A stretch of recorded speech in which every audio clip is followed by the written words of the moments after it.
Assalamualaikum warahmatullahi wabarakatuh. Saya Rahmatul Zikri Amalia dengan NIM 23140102799. Pada kesempatan kali ini akan membahas tafsir tarbawi dari Quran surah Al-A'raf, dimulai dari ayat 90 sampai ayat 94. Seperti biasa, kita akan membaca ayat terlebih dahulu. A'udzu billahi minasy syaithanir rajim. Bismillahirrahmanirrahim. Wa qala al-mala'u alladhina kafaru min qaumihi la in ittaba'tum syu'aiban innakum idzal la khasirun. Arti perkataannya yaitu waqala, dan berkata, al-mala'u, pemuka-pemuka, allazina, orang-orang yang kafaru, kafir, min qaumihi, dari kaumnya, lain, sesungguhnya jika attaba'tum, kalian mengikuti Syuaib, innakum, sungguh kalian, idzal la khasirun, jika demikian tentu orang-orang yang merugi. Arti keseluruhannya yaitu, dan pemuka-pemuka dari kaumnya Syuaib yang kafir berkata kepada sesamanya, sesungguhnya jika kamu mengikuti Syuaib, tentu kamu menjadi orang-orang yang rugi. Sebenarnya sangat wajar bagi Syuaib untuk menerima sikap di atas, yakni menyerahkan sepenuhnya kepada Allah untuk memberikan keputusan. Apalagi beliau dalam ucapannya yang terakhir di atas tidak memohon kebinasaan buat mereka, tidak juga menanyakan dirinya dalam kebenaran dan kaumnya dalam kesesatan. Beliau hanya berserah diri dan bermohon kepada Allah untuk memberi keputusan yang adil. Tetapi sikap ini tidak diterima oleh orang-orang kafir. Bahkan mereka bukan hanya menolaknya, lebih dari itu pemuka dari orang kafir ini dan boleh jadi kepada pengikut Syuaib menanamkan keraguan dalam hati mereka. Sesungguhnya pastilah jika kamu mengikuti Syuaib, yaitu beriman kepadanya dan meninggalkan ajaran dan tradisi leluhur kamu, pastilah kau, jika demikian itu, yakni sejak saat mengikutinya, menjadi orang-orang yang merugi, antara lain karena menukar agama leluhur dan tidak lagi dapat mengurangi takaran di dalam timbangan. Jadi tidak lagi dapat berbuat curang jika mengikuti Syuaib. Ayat yang merekam ucapan kaum kafir itu merupakan salah satu bukti upaya mereka untuk duduk di jalan kebenaran untuk menghalangi manusia beriman kepada Syuaib. Hal ini sebelumnya telah dilarang oleh Nabi Syuaib pada ayat 86, yaitu ucapan mereka merupakan ancaman yang paling tidak menanamkan keraguan di dalam hati siapapun yang bermaksud beriman kepada Nabi Syuaib. Kata ittiba'tum, mengikuti, dapat juga dipahami dalam arti hakiki, yakni mengikuti jejak beliau berhijrah dari tempat lain untuk menjauhi kemungkaran yang mereka lakukan, dan juga menghindari pemaksaan memeluk agama yang sesat sekaligus siksaan yang dapat dijatuhkan kepada mereka. Selanjutnya yaitu ayat ke-91. فَأَخَذَتْهُمُ الرَّجْفَةُ فَأَصْبَحُوا فِي دَارِهِمْ جَاثِمِينَ. Maka menimpa mereka rajfah, gempa, فَأَصْبَحُوا, maka jadilah mereka fi darihim, dalam rumah mereka, jathimin, mayat-mayat yang bergelimpangan. Arti keseluruhannya yaitu lalu datanglah gempa menimpa mereka dan mereka pun mati bergelimpangan di dalam reruntuhan rumah mereka. Maka datanglah bencana alam yang hebat yang menimpa negeri itu. Di dalam ayat ini disebutkan bahwa gempa besar datang dan disebutkan juga bahwa azab menimpa orang Madian ini adalah pekik ataupun jeritan yang keras. Apabila misalnya suatu gunung berapi meletus dengan dahsyat, gempa besar pun timbul. Semua bergoyang-goyang dan bunyi letusan itu sangat keras sehingga menyeramkan. Apabila suatu letusan dahsyat sudah terjadi, menderulah pekik dan bunyi letusan itu dan bergoyanglah bumi, timbullah gempa dan guncangan. Tidak ada seorang pun yang dapat melepaskan diri dari bahaya, dan mereka tertimbun di dalam bangunan rumah mereka sendiri. Selanjutnya yaitu ayat 92. Alladzina kazzabu syu'aiban ka'an lam yaghnaw fiha. Alladzina kazzabu syu'aiban kanu humul khasirin. Alladzina, orang-orang yang kazzabu mendustakan Syuaib ka'allam, seakan tidak, yaghnaw fiha, berdiam di dalamnya. Alladzina, orang-orang yang kazzabu mendustakan Syuaib, kanu, mereka, hum, merekalah, khasirin, orang-orang yang merugi. Maka Syuaib, orang-orang yang mendustakan Syuaib seakan-akan mereka belum pernah tinggal di negeri itu. Mereka mendustakan Syuaib, itulah orang-orang yang merugi. Artinya setelah bencana hebat itu, habis penduduk negeri itu, tidak ada lagi orang yang tinggal di sana. Hanya yang tinggal hanya bekas-bekas bangunan, yang penentang-penentang tidak bertemu lagi, bekasnya pun tidak ada lagi, dan tidak pernah, seolah-olah mereka tidak pernah berada di situ sebelumnya. Menjadi peringatan pula kepada kaum Quraisy, tempat ayat ini diturunkan, bahwa bekas negeri Madian yang telah digulung padang belantara ini, yang kelihatannya sekarang sepi dan tidak ada manusia, dahulu adalah negeri yang ramai. Namun mereka semua musnah dikarenakan azab dari perbuatan mereka sendiri. Ujung ayat ini adalah membalikkan kenyataan, karena sebagaimana ayat 90 tadi yang mengatakan bahwa orang yang mengikuti Syuaib itu adalah orang yang merugi. Mereka yang telah dibinasakan oleh azab Allah telah mengatakan bahwa barang siapa yang mengikuti Syuaib itu adalah rugi, sebab tidak menyelesaikan diri dengan keadaan. Sekarang ternyata bukan yang mengikuti Syuaib yang merugi, melainkan mereka yang mendustakan ajaran yang telah dibawa oleh Nabi Syuaib.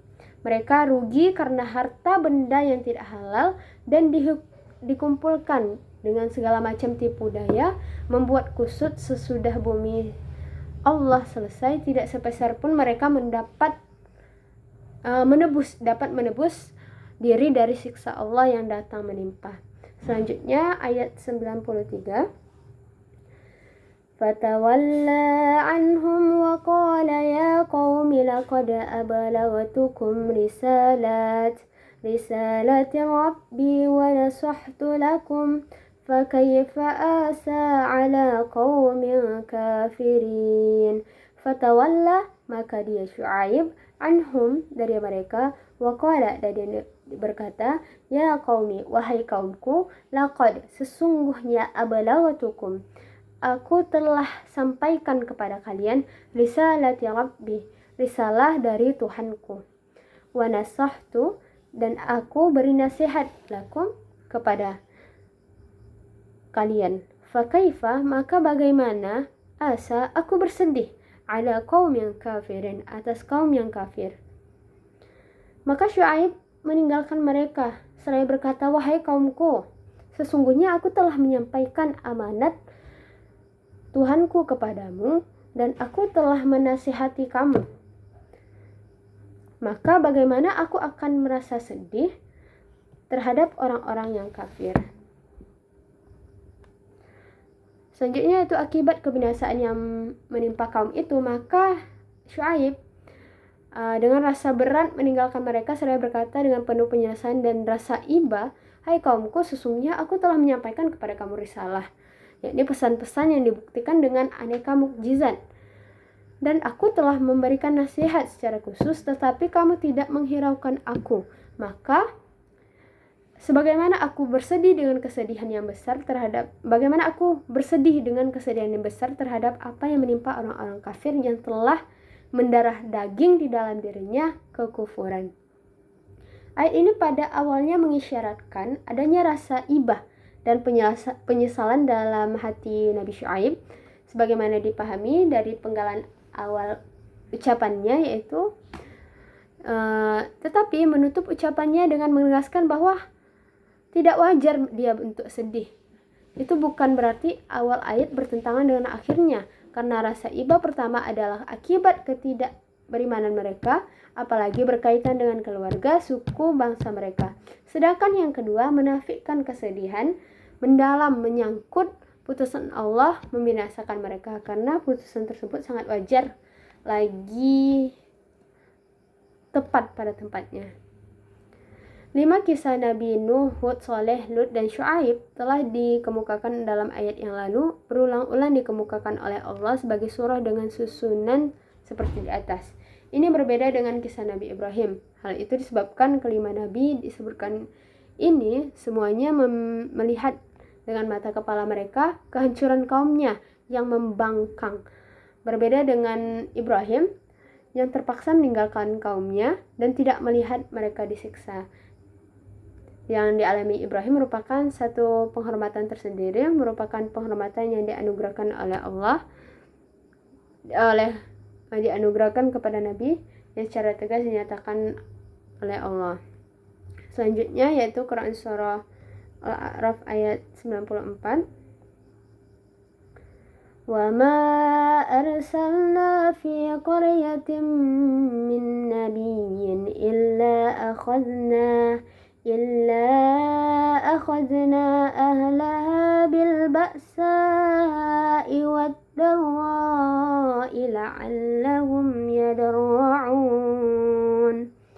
Wama, dan tidaklah arsalna, kami mengutus, fi qaryatin, dalam sebuah negeri, min nabiyyin, seorang nabi, illa, lalu mendustakan, kecuali akhadna, kami ambil, ahlaha, penduduknya, bil ba'sa, dengan kesempitan, wad-dharra, dan penderitaan, la'allahum, agar mereka yadarra'un, merendahkan diri.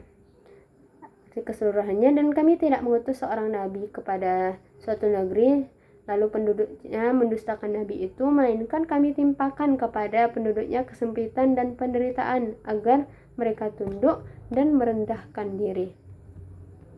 Ayat ini dinyatakan sepintas sebagai sebuah kesimpulan yang menyatakan bahwa alangkah banyaknya negeri yang telah kami binasakan.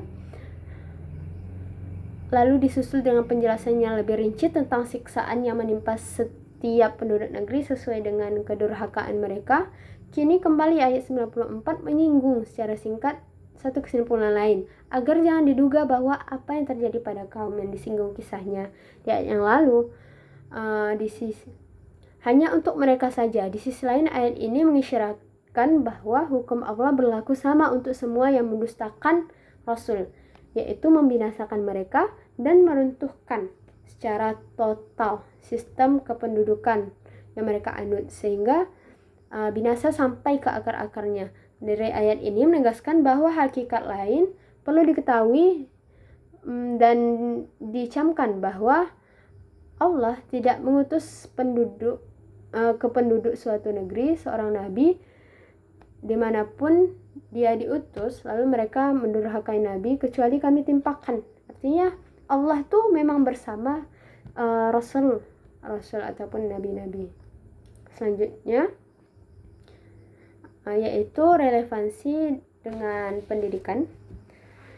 Quran surah Al-A'raf dari ayat 90 sampai 94 itu menyatakan bahwa Al-Quran itu adalah sebaik-baik kisah, yaitu tentang kisah Nabi Syuaib yang kaumnya kafir, berbuat curang, pemuka agamanya mempengaruhi pengikut Syuaib karena dapat merugikan dalam hal penimbangan. Pendidikan yang relevan yaitu Syuaib itu berdakwah tuh sampai bosan, dan Allah tidak langsung menghukum terhadap orang-orang yang kafir. Kemudian ujian ataupun azab seperti gempa dan rusaknya sebuah kampung itu tidak terjadi tanpa sebab, namun dikarenakan kedurhakaan mereka. Artinya dalam pelaksanaan ujian itu tidak tanpa sebab, melainkan ada tujuan yang harus kita capai di dalam pelaksanaan ujian tersebut. Selanjutnya yaitu di dalam ayat ini ada yang namanya pendidikan akidah. Selanjutnya yang kedua yaitu berdakwah ataupun mengajak. Ketiga yaitu peringatan dan juga hukuman. Yang keempat tunduk dan patuh. Itu saja video tafsir Tarbawi kita pada kesempatan kali ini. Saya mohon maaf atas kesalahan. Saya akhiri. Assalamualaikum warahmatullahi wabarakatuh.